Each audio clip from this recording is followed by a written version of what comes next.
the 20 years that we spent there in this most recent cycle, and whether there was some other outcome other than what we saw transpire over the last few days? Probably. We've got a lot of bumper sticker conclusions going on right now, and the Biden administration is working very hard to deny that any responsibility is ours. I would divide the responsibility pretty evenly, frankly, between an Afghan government that has great problems of leadership and corruption and the Americans who, first of all, never focused on one policy. By my count, we had 10 in separate policies in 20 years, but also who created over the last year a growing sense among Afghans of betrayal. And then the decision itself, while I think justifiable, don't agree with it, but it's justifiable to withdraw. But the execution of that decision was a lamentable disaster, which totally convinced Afghans that there was no more help coming, even though Biden, in his speech, promised that we would continue to support the Afghan forces, just not with our military.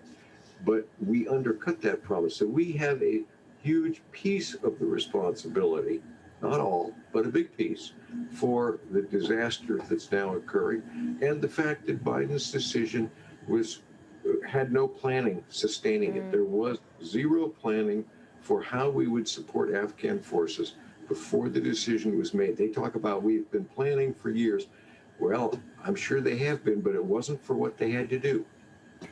Yeah, 6,000 troops suddenly getting drafted in, for many, feels perhaps not totally planned. And having been a man as a Deputy Assistant Secretary of State, having been ambassador for Algeria, Bahrain, Afghanistan, when you're now, as you said, as you are, sort of focusing in on diplomacy for the American Academy of Diplomacy, this is the word that President Biden used. They now want to focus on diplomacy, on humanitarian aid. But talk to us about the levels of diplomacy. Should we see a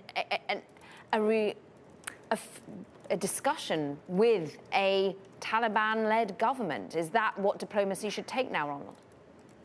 Well, first of all, diplomacy needs tools. Diplomacy cannot just be talking to people. If you're just talking and you have no resources, or in this case, no army or no money, that's more like toothless gumming than jawboning. So right now we need two levels.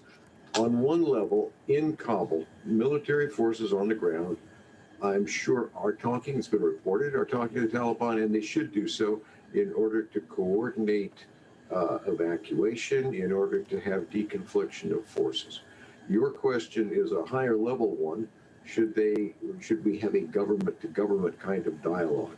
Well, I think right now there is a discussion going on between the Taliban and other Afghan leaders about forming a government. We should not preempt that discussion by beginning government-level negotiations or talks with the Taliban before this government is set in. There's very few cards in the hands of our Afghan friends to have a place in this government to preserve any of the gains in women's rights or a free press or anything else of the last 20 years. Can I follow up quickly on that, sir? Not to interrupt you. We only have a minute left. Do you believe the Taliban, they come out today and they say, just kidding, we do respect all women's rights. We want to give them the rights that are guaranteed under their law. Do you believe that?